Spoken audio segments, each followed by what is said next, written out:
Hello, everybody. Let's hope my batteries don't go flat. I'll give you some time to read this. I came across this recently. For those of you who've got poor eyesight, technology has progressed to the point where a person who wishes to partake in the social, cultural, and political affairs of our society has no realistic choice but to expose to others, if not to the public as a whole, a broad range of conduct and communication that would previously have been deemed unquestionably private. That is the current state of the world. It was actually in a judgment by a US judge. Okay, we're here because we're optimists. We're mobile, social, and in the cloud. These are things that I really believe in, by the way. I'm not doing this for some sort of constructed irony. You won't need to buy technology to build learning infrastructure. I think this is true now. I think you can go out there and learning infrastructure is a commodity. Do you actually need a VLE anymore? Do you need to buy computers for students? Couldn't you be spending all of the money that you spent on that on something useful, like teachers? Your students will connect to learning anytime, anywhere with their mobiles. Well, they may not connect to learning, they may connect to games and stuff, but we've seen already that games can be a kind of learning. I mean, I have my doubts, I have to say, about just how much learning games can be, but, you know, you may learn something. And, you know, they've all got mobile phones. I mean, I think there are probably, 2 mobile phones for every student at university? It's always, actually, this is a little aside here, but I've always quite fancied a project where at the beginning of the academic year in Freshers' Week, you confiscate the students' phones and then you just watch them have breakdowns. Your teachers will use social software, won't they, to engage learners in novel learning spaces. This is the future. This is the future that we're all optimistic about. And this is what we're here. This is shiny. No, this is a correct spelling. Here you go. Okay, your mileage might actually vary, and of course the jetpacks are optional. Internet-connected computer in your pocket. An iPad will be rewriting the textbook of learning. And in your virtual learning space without boundaries, you can do anything you want. And it would be an augmented space, I guess. Okay, there's a problem, isn't there? Otherwise I wouldn't have started like this. If you're not paying for it, you're not the customer, you're the product being sold. Does anyone wonder about this? I mean, I've spent some time wondering about this. The world's biggest ad trafficker, by which I mean Google, why are they in the mobile phone business? This is the interactive bit. Why are they in the mobile phone business? They sell advertising. They're in your face. They're in your face with the price of a mobile phone. It's interesting, isn't it? Google's motto, as you know, is do no evil. Did anyone hear about this? This business with Street View that was a bit of a fuss in Germany. Google said it was an innocent mistake. So we all paint innocent mistakes, don't we? You do. Everybody does. Well, Alexander Fleming did, of course. Google Bars. Do you remember Google Bars? I mean, they enforced the opening of your social graph. You clicked a button and then suddenly everybody knew who you knew. And so did the rest of the world because it was searchable, including your stalker or your jilted ex-lover. But remember, if you've done nothing wrong, you've got nothing to fear. Governments tell us this, so now do CEOs of search engines. Do no evil, except when there's money in it for us. Okay, the point is that you're the target here. Your mobile phone knows where you are. I mean, it certainly does when you've got a GPS in it. It does in any case because, I mean, it associates with a cell. Your phone company knows where you are. They need to know where you are to bill you. If you're in the wrong place, they're going to charge you extra. The phone software vendor knows who you are. Both Google and Apple are now essentially bundling ad platforms. A lot of other people do. You know, the people who incidentally are using the ad platform. Your habits, where you are, what you're doing is for sale. You are the product. You're buying something that turns you into a product. AdWords, remember, sold your attention. Now, they're selling your location. So, why do we use all of this technology? And how do we use it? I mean, we use it really because we can, don't we? Ask yourself these things. I saw on Twitter somebody speculating earlier, how many of us here today, how many of us are actually teachers? How many of us actually do time in front of a class? And how many of us are theorists, technologists, and so on and so forth? So show of hands, how many people are actually teachers here? It's quite a fair number, but I'd say less than half. So the teachers maybe can answer this better than the technologists. Maybe you'll give the same answer, maybe you'll give different answers. When we start playing around with new technology in the classroom, is it from the kids or is it from our enthusiasms? How many teenagers spontaneously blog? What is the demographic of Twitter? What age range? It's interesting. What age range is the most likely to post compromising pictures on Facebook? Do you want to know the answer? 30-somethings.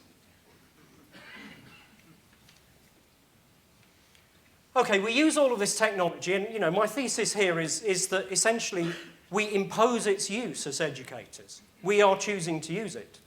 You want your students to use mobile phones to access your learning resources, you are imposing a requirement. I mean, in the same way, I suppose you could argue, if you want them to read, you're imposing the requirement of literacy. And I did once hear a senior manager say that imposing a requirement of literacy violated students' human rights. The question is, who reads the click wrap? Click wrap, is this fashionable term for the thing that you click, I agree. The bit that says, you hereby hand over your soul in eternity to Bill Gates. I agree. Who reads it? What is our critical response to services that are turning consumers into products? Where is that critical response? And what do we think about regulation after the financial crisis? I mean, it wasn't that long ago that regulation was actually really quite unfashionable, wasn't it? You certainly weren't going to regulate the internet, God forbid. You're not going to regulate the emerging mobile phone market, smartphones and all that. What happens if you regulate that? You will stifle innovation. Well, I think taxpayers would probably agree that the bankers could have had some of their innovation stifled a couple of years ago, and we wouldn't all be in the shit, would we? There's a want, I think, of critical thinking about the use of new technology. And particularly now, when geolocation, its associated technology, the ability to find you and to know what you're doing. This is technology that was previously reserved only for governments. This is the kind of stuff that only in the past, only MI5 and MI6 and all of those kind of, acronym soup type people, only they had the ability to do that, didn't they? Now, this is technology that is a commodity, and a whole load of companies that you didn't vote for have access to that commodity technology. And there is a want of critical thinking. I don't have any answers for why there is a want of critical thinking, but here, if you like, are some little lines of thought. Anyone used the GSI, the Government Secure Intranet? Yeah, GSI, I mean, it's a bit stuck in the past. And if you've used XGSI or higher tiers of classification, it's even further stuck in the past for reasons of security. Public sector walled gardens, in other words. People in the public sector, people who might be reasonably concerned about some of this technology, are perhaps not even aware of its existence. And the ones who are aware of its existence might possibly relish the creation of large numbers of evidence-ready data sets. And I mean, this notion of the evidence-ready data set is fascinating, isn't it? If you're found in possession of a Quran near an unexplained explosion, and they get your mobile phone, then there is suddenly a whole lot of evidence that is produced instantly where you were, who you've spoken to, who your associates are, what websites you visited. And that's the evidence that will get you sent to Guantanamo Bay. For a little bit of waterboarding. And this is all neatly ready, stored in databases, isn't it? You know, it's not difficult for law enforcement to do it. They just need your phone number and a search warrant. The uncritical neophilia of the digerati. I mean, you know, I'm guilty of this because I believe in technology and I believe in the power of technology to make the world a better place. Self-evidently, it has done that. The world is a better place thanks to modern medicine, thanks to computers, thanks to engineers. The world is a better place. But at the same time, and you know, I think perhaps during the Cold War, we were more sensitive to a critique of technology because there was a danger that some swivel-eyed nutcase was going to vaporize us all with a thermonuclear bomb. But now, people say, well, this is great. Look, you know, we can liberate the oppressed people of China or Iran through Twitter.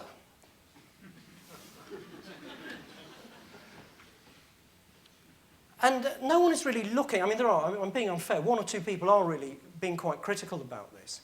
But, you know, are we serious? I mean, is this what digital diplomacy is about?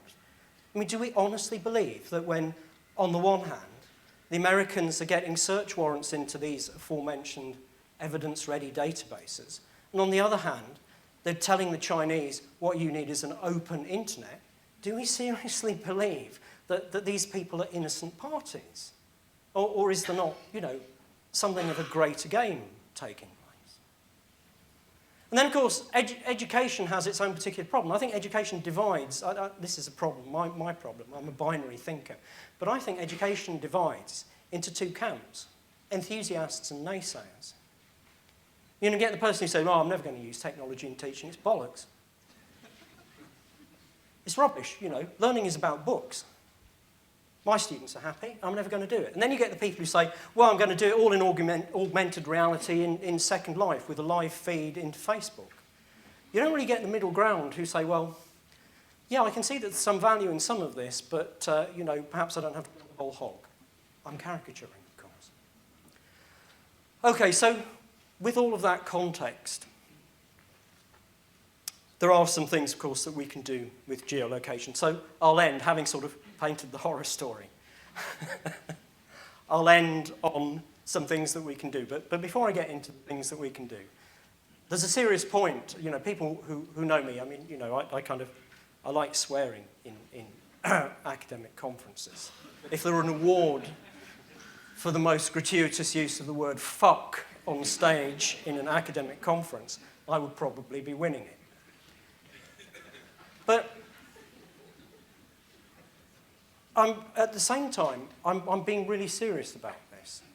That this is, you know, geolocation, the fact that mobile phones know where you are, and the fact that lots of people then know where you are with the phone, that is a real problem. And at the moment, it's taking place in a regulatory void. And so it's incumbent on us as educators to start talking about that and start looking at it very seriously, because that is the thing that will pump prime legislation. Governments, after all, don't just act unless it's in their interests to get re-elected. They act because people bring about action. But here are some things that I thought up on my way here. Find a fresher. I think this is great. I mean, geolocation is actually great for this, and it seems at this time of year it's a no-brainer. You could do this now. Somebody could sign up. Tim, I know, he's on Foursquare. He could sign up. He could point out a few likely places around about here, and then freshers could find out about it instantly. And you could crowdsource the content. People who knew about it could add the content straight away. I mean, it's okay. You know, there's a whole lot of advertising gold in that, but it's genuinely useful. You are kind of creatively exploiting the technology. Field trips, of course. Self-directed field trips. Now, there would be a joy, wouldn't it? You don't have to conduct the bloody students around. You can just kind of give them a phone and let them get on with it whilst you take yourself down to the pub. Location-based storytelling. I mean, I think this is potentially really interesting, isn't it? And, you know, this is getting into the bit that I think is really quite interesting. I mean, combining place with narrative, or recreating narrative that you know, by looking at place. I mean, you can follow Tim around in his travels in London, and you can tell a story about what he's doing. Maybe not. Anyway, I hope that's given you some things to think about. I've got my 5-minute card up, and I'm sure you want to ask some questions. So thank you very much, and this is where I am.